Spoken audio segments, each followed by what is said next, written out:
Welcome to this week's Cattle Call. I'm Susan Littlefield on the Rural Radio Network, being brought to you by the Home Agency. What a week. I thought there was some optimism out there maybe when we started on the Monday, but we know that it's been a struggle bus on the trade this week.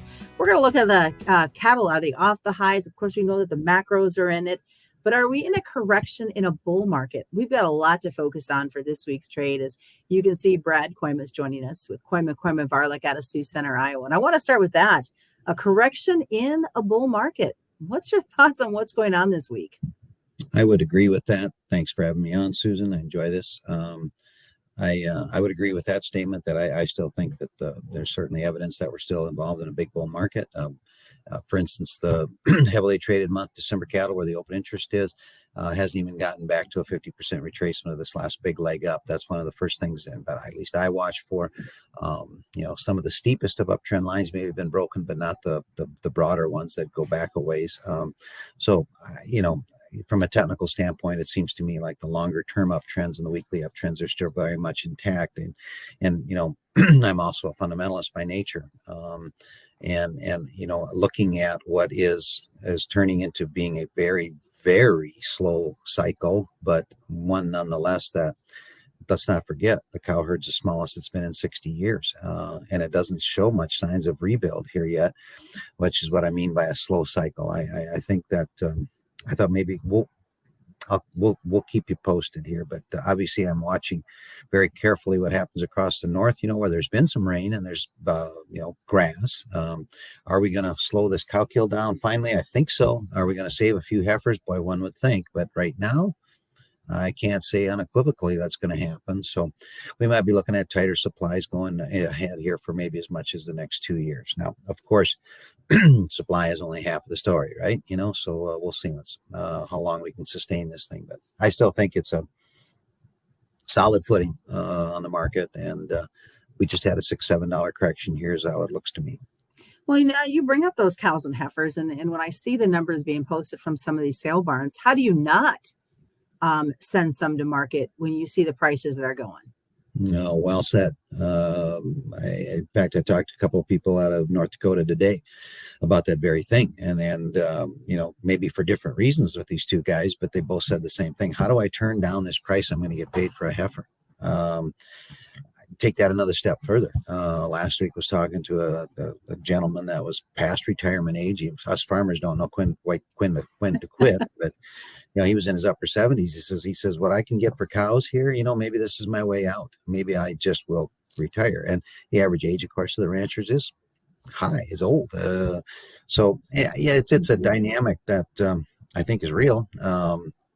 That's the fun thing about trading cattle. It's way different than corn. I mean, argue what your yield was and how many acres it was to come up with a production number. But the cattle is a whole nother dynamic, whether you're current or not current, or whether you've got 7% more heifers like you did last year in the mix. I still like where we're at fundamentally very much so. If I could permission to soapbox here, stay current. That's why we got so good this summer. Let's stay current so we can keep those packers, having some leverage over them for a while. So how out of supply then, since we're talking cattle numbers, is the South at this point? Well, I was talking to my brother who sells my fat cattle today. Basically the market here today has lowered its way back to basically on par with the South. 182 to 183 traded most of the cattle here today, which is the same price as the South. And I'm not going to lie. I mean, there's a lot of great people down there in the South, but I would, still suggest that when you've got grading in Texas at 64% choice and prime and probably 85% up here, one would think that we ought to get a little more. But I think what's happened here is that the supply has tightened up enough in the South, and maybe quite tight, in fact, in places, as compared to where we are in the North, where we've got a little bit of these long-fed calves around. I don't think it's burdensome, but we do have a few cattle around. I even heard instances today, in fact, of cattle being sold up here in my part of the woods, that's just northwest Iowa, and getting hauled all the way down to Kansas. So that would certainly tell you, with the freight constraints the way they are, that they must need some cattle there. So, yeah, there's still stuff going on, but I think we've maybe balanced up the supply that we were imbalanced with so long, where the North was much tighter than the South was for a good part of the summer. Is the rest of this week, though, going to have this overbought feel going on? I don't know. I think today was interesting price action. I like where we held, and then we had the thing, way off at its lows and trading, like 70, 80 higher, and we still closed higher, but not quite on the highs. But, you can't really talk about cattle futures without, in fact, you caught me sneaking a glance here at the S&P futures.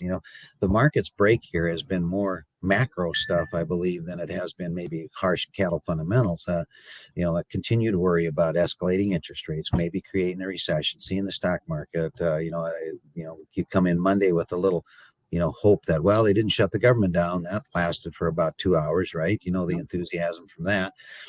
So certainly, we're going to keep an eye on it. If we would, hold this bounce here in the stock market like it looks like we maybe are today, that probably would help us a little tomorrow. I feel like the futures and the cash now, Susan, is fairly priced. We were carrying a pretty big premium on the futures, may justifiably, because I think you're going into tighter numbers in the fourth quarter. But now you've pretty much taken that out. I mean, like October cattle at 182.20, you could argue that that's at or discounted to the cash everywhere, including in the South. So I don't think we're in a bad spot here, but again, let's stay current and hopefully the market follows through a little bit tomorrow. That is definitely the key, staying current. As you look at this weekend and next, and we hit this final quarter of 23. Hard to imagine, and as we get closer to the end of this quarter, I think that, okay, I'm extrapolating numbers, of course, but that's kind of what we do here. I think that by the time you get to December, you're going to start to see that tightness, that supply tightness start in earnest, especially in the north. And then as you move forward into the first quarter, that to me is, from a supply side standpoint, at least, when you're going to have your tightest supplies here for a while. So barring any kind of demand black swan, I still have a great deal of enthusiasm for that time slot. And, I mentioned earlier, supply is half the story, demand. It's a lot easier to figure out supply. If I could figure out demand, Susan, I tell you what, I wouldn't even have time to talk to you as much as I enjoy it. So demand's tough, but I don't see any signs that we're letting up yet. I really don't. In fact, I know beef getting sold ahead into that holiday period is priced significantly higher than it is today, and it's moving. So you still have, I think, enough robust domestic demand, and I think the global demand is more than good. So obviously we'll try to keep an eye on things like that, but it would certainly appear to me like, if you're going to say today that, demand is not any good anymore, I don't see it at all. Locally, I just heard on the radio, you can get choice T-bones for $8.99 a pound. That's not too high. It's, so I still like the thing. So one final question, and you and I kind of talked about this before we started the program, and we're going to, put that little warning in front of it, but you talked about trading the seasonalities with these cattle prices. Yes, I guess. Thank you for doing that. I got to give you the disclaimer that if you only traded seasonals, you'd likely go broke. So seasonals are a tool, right? If nothing else, I guess if you look at a seasonal trend, and at least don't do the opposite of what normally happens, but normally it happens to be the anniversary date of one of those more seasonals where, typically this is when the cattle would catch, and wouldn't be the first time. I'm sure the old timers, if there are any of them that are listening, I go like, yeah, quite often we bottom in October, right? We get through the old crop calves and we start to get in between before the yearlings are fat. We get that September where the demand is always crappy.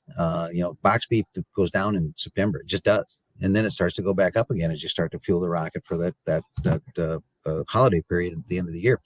So it's not rocket science. So I guess, from a seasonal standpoint, it would not be the first time that the market caught, if it would catch right here. All right. Somebody wants to continue this conversation, pick your brain some more. How do they go about it? Well, check us out, I think, on the web at kkvtrading.com. All right. And as we always remind you, commodity futures and options do involve a substantial risk of loss, not suitable to all investors. And that's this week's Cattle Call on the Rural Radio Network. Talk a little bit of cattle information for our cattle producers. And joining me, Ben Rand from the Home Agency. And Ben, as cattle guys and gals are looking into fall and beyond, what are some things that you guys at the Home Agency want them to be thinking about? I think first and foremost is we got to look out for the cow-calf operator when we're talking about looking forward to next year's cattle. For these fall calvers, we want them to get active. They need to be active sellers here. We're looking at 273, 74 for August feeders next year. That is a lucrative number. That is a number that needs to be protected. And I think we have an opportunity coming forward to really get our inputs down, specifically with regards to corn. We're seeing pasture come back, being green. We got a lot of great pasture that's come back. Hay prices have settled down. I think if you're looking forward to the fall as a cattleman, focus on your inputs, focus on your corn, and then protect some of these 270 numbers on the feeders. So having this conversation with you guys is as simple as picking up the phone and scheduling a meeting. How do they go about doing that? You can find me on Twitter. I'm at BenRam10. You can follow me, DM me, message me. You can call our home office, 1-800-245-4241. We love to talk cattle. We do it every day from 3:30 till 10 o'clock at night. We start back up usually about 6 o'clock in the morning.